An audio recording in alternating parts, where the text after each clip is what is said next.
هذا الأخ عبد الواحد يقول كلمة سمعتها من أحد مشايخ السنة حفظه الله، نرغب منكم توضيحها.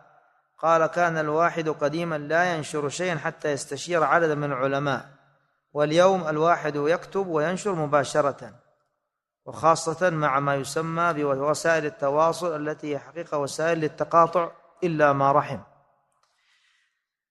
المهم بارك الله فيكم، المراد بالنشر قديما أهل العلم قبل أن يؤلف مؤلفا وكتابا يعرضوا على أهل العلم لينظروه يقوموا، كما فعل المسلم لما عرض صحيحه على جمع من أهل العلم، أليس كذلك؟ وهو في حديث رسول الله عليه الصلاة والسلام.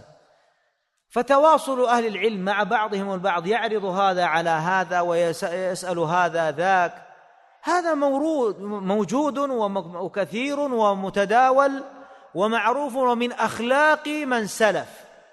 فعرض الواحد ما يكتبه على غير من أهل العلم سنة من سلف.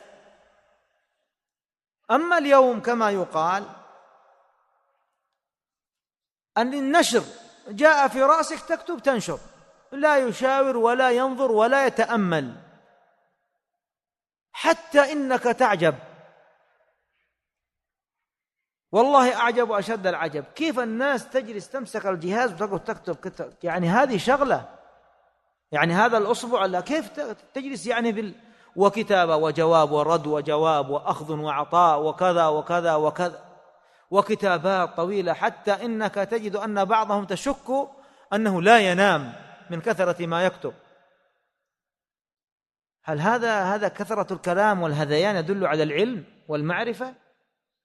ما في مشورة ولا استخارة حتى قبل أن تكتب، استخر الله، قد يكون ما تكتبه باطلا. مشورة أهل العلم قد يرشدك العالم وأهل العلم وغيرهم بارك الله فيك من أهل الفضل والمكانة إلى خطأ في التعبير، خطأ في اللفظ، هذه العبارة لا يحسن، قد يفهم منها كذا صحيح. أحد أهل العلم من كبار العلماء التقيته في عام 1407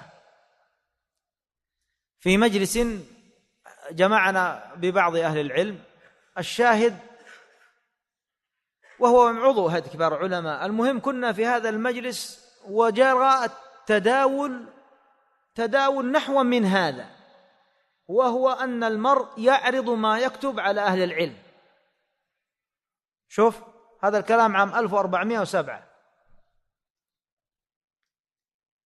أو 6، هذا الحدود تقريبا. المهم فقال: أنا أنصح كل من يريد أن يكتب كتابة أن يعرضها على إخوانه ومشايخه حتى ينظر. يقول: أحيانا أكون في مكتبتي، هذا لفظه، أكون في مكتبتي وأبحث في مسألة وأجمع فيها وأنتهي بالقطع فيها بالتحريم أو المنع مثلا أو الإباحة أو الحل، بناء على إيش؟ على ماذا؟ على بحثه وجمعه.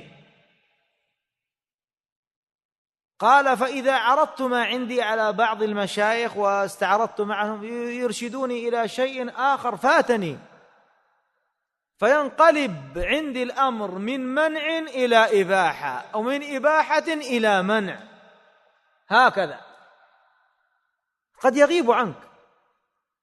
وقد أفضى مات رحمه الله، ومات كثير ممن كان في ذاك المجلس. هكذا الذي يجب أن يكون. الكتابة هذه ستكتب شهادتهم ويسألون. انتبه يا أخي، تأمل قبل أن تتكلم، قبل أن تكتب تأمل.